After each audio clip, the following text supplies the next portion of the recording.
یہ جو جلال آباد کے اندر ہمیں بتایا گیا کہ جو چندہ ہو رہا تھا وہ ان داعشیوں کے خلاف جو ننگرہار اور اس سے ملحقہ علاقوں میں جو پاکستان کے ضلع چترال کے اوپر کے حصے میں پڑتے ہیں اور سرسبز علاقہ افغانستان کا سب سے یہی ہے، یہاں پہ یہ پہاڑوں کے اندر اور جنگلات کے اندر چھپے ہوئے ہوتے ہیں اور یہاں سے نکل کے یہ حملہ آور ہوتے ہیں۔ ان کے بڑے بڑے علماء کرام نے ہیبت اللہ اخوند زادہ صاحب کی بیعت کر لی تھی جب افغانستان فال ہوا تھا طالبان کے ہاتھوں، اور افغانستان جو تھا وہاں پہ طالبان کا جو ہے وہ اقتدار قائم ہوا تھا۔ اب اس دوران ایک یہ بھی افواہ پھیلائی گئی کہ ٹی ٹی پی نے پاکستان کی حکومت کے ساتھ یا افواج کے ساتھ جو کیا گیا تھا معاہدہ جنگ بندی کا وہ توڑنے کا اعلان کر دیا ہے۔ نارملی ٹی ٹی پی جو ہے وہ اہتمام کرتی ہے کہ جب ان کی پریس ریلیز جاری ہو تو وہ تمام لوگوں تک پہنچائے، لیکن ہم تک وہ پریس ریلیز نہیں پہنچی، تو اس کا مطلب ہے کہ یہ وہ پانچویں پشت کی دوغلی ابلاغی جنگ ہے جو اس قوم کے اوپر مسلط کی گئی ہے، اور جس کا مقابلہ کرنے کے لیے جو بریگیڈ تیار کی گئی تھی وہ بریگیڈ اس وقت عمران خان کی جنگ لڑنے میں مصروف ہے، تو لہٰذا یہ محاذ خالی ہے اور اس کے اوپر ہر کوئی انفارمیشن کے دور طریقے سے کھیلے گا۔ تو یہ جو جنگ بندی ٹوٹنے والی خبر جو ہے اس کی بھی تصدیق نہیں ہو پائی۔ آگے آ جاتے ہیں، آگے یہ ہے کہ طالبان جو ٹی ٹی پی جو ہے اس کے تحت جو ہے جو معاہدے شعاہدے ہوئے تھے اس کے تحت جو لوگ جب آپریشن ہوا تھا، اب دیکھیں وزیرستان جو ہے وہ ایسے انگلی کی طرح افغانستان کے اندر گیا ہوا ہے، نارتھ وزیرستان جو ہے تو اس کے تینوں طرف جو ہے وہ افغانستان واقع ہے۔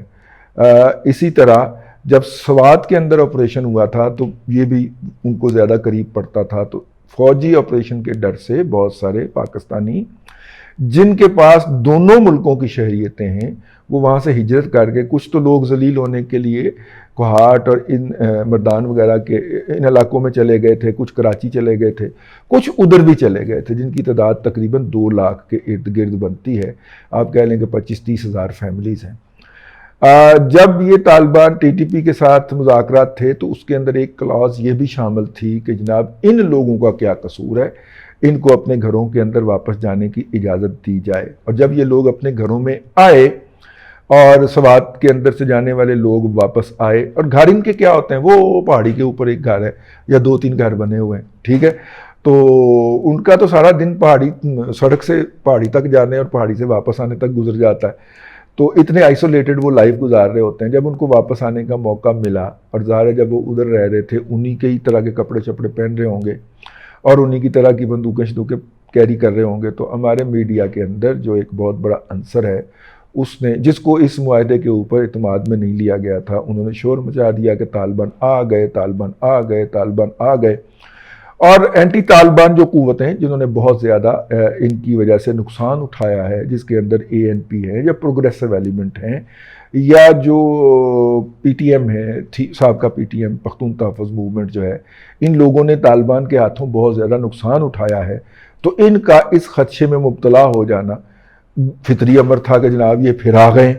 ٹھیک۔ ظاہر ہے ان کو اس قابل نہیں سمجھا گیا کہ ان کو بتایا جاتا کہ یہ وہ لوگ ہیں جن کی واپسی کے لیے ہم نے معاہدہ کیا تھا، تو لہٰذا ان کو اپنے گھروں میں واپس آنے دیا جائے۔ ویسے لوکلی لوگوں کو پتہ تو ہوتا ہے کہ یار یہ یہاں سے ہجرت کر کے گیا تھا اور اب اپنے گھر آیا، تو پھر اس کے اوپر کھپ جو ہے وہ بہرحال اپنی جگہ کے اوپر یہ ایک سوال تو پوچھا جانا چاہیے نا کہ یار اگر انہیں پتہ تھا تو پھر وہ کھپ کیوں ڈال رہے ہیں؟ تو کھپ تو انہوں نے سوات کے اندر فلاگنگ کی بھی ڈالی تھی، سمر من اللہ نے جو جعلی ویڈیو جنریٹ کی تھی اس کی بھی ڈالی تھی، تو پھر اس کے نتیجے میں سوات میں آپریشن ہو گیا تھا۔ تو اب سوات کا آپریشن جو تھا چونکہ وہ کسی اور کی بھی مرضی تھی، پھر اس کے لیے مختلف جو ہے وہ کہانیاں گھڑی گئیں کہ جناب امریکن یہاں پہ آ کے مستقل کرنا چاہ رہے تھے قیام، تو اس کے لیے پھر یہ کھپ اڑائی گئی، تو وہ سچی مچی شیر آ گیا۔ تو میرا مطلب ہے کہ یہ بھی ایک جو ہے وہ حرکت ہے اپنی طرف سے۔ یہ پوری سچویشن اس بات کی، اس امر کی متقاضی ہے کہ وہ جو نیگوسیشن ہوئی تھی ٹی ٹی پی کے ساتھ افغانستان کے اندر، اس نیگوسیشن کو نہ صرف کہ پارلیمنٹ کے اندر ڈسکشن کروائی جائے اوپن سیشن میں، بلکہ میڈیا کو بھی اس کے حوالے سے اعتماد کیا جائے اور انہیں بتایا جائے کہ یہ ریڈ لائنز ہیں، یہ گرین لائنز ہیں، یہ وائٹ لائنز ہیں، آپ نے ان کے درمیان جو ہے کہیں کھیلنا ہے، اور تاکہ میڈیا ایک سالڈ نریٹو بنا سکے۔ اب یہاں سے یہ سننے میں آ رہا ہے کہ طالبان کو سبق سکھانے والے لوگ جو ہیں وہ ٹاپ پہ آ گئے ہیں۔ وہ یار ان کو امریکہ اور 48 ملکوں کی فوجیں مل کے سبق نہ سکھا سکیں تو ہماری کیا اوقات ہے؟ ہم کیا بیچتے ہیں؟ اس طرح کا سودا نہ بیچیے خدا کے لیے۔ یہ کچھ لوگ یہ سودا بیچتے ہوئے بھی پائے جا رہے ہیں کہ اب ٹاپ کے اوپر وہ لوگ آ چکے ہیں جو کہتے ہیں کہ طالبان کی ایسی تیسی، ان کو سبق سکھانا، ان کو کرش کر کے رکھ دینا۔ کرش آپ کا باپ نہیں کر سکا جس سے آپ اسلحے کی بھیک مانگتے ہیں اور وہ آپ کو اسلحہ نہیں دیتا، ٹھیک ہے؟ بلکہ وہ آپ جب اس کا الٹرنیٹو اپنا ترکی سے خریدنے کی کوشش کرتے ہیں،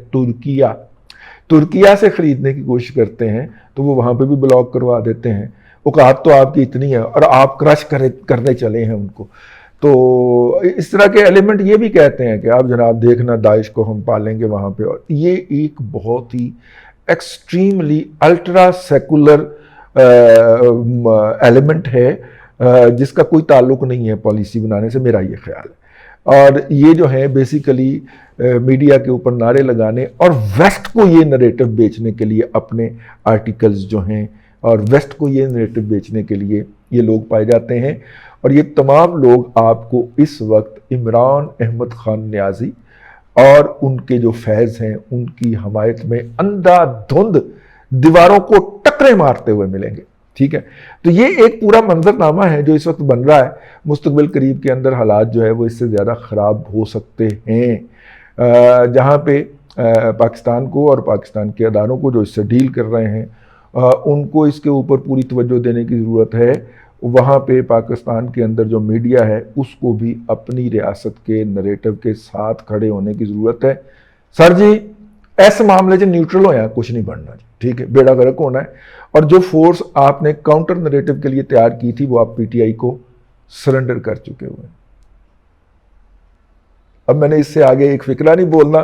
کیونکہ پھر آگ بہت لگتی ہے، لہذا تھوڑے نے بہت سمجھو، خاتون اتار سمجھو۔ اگلے ولاگ میں پھر ملاقات ہوتی ہے۔ اللہ تبارک و تعالیٰ آپ کو آسانیاں عطا کرے اور آسانیاں خلق خدا میں تقسیم کرنے کی توفیق عطا کرے۔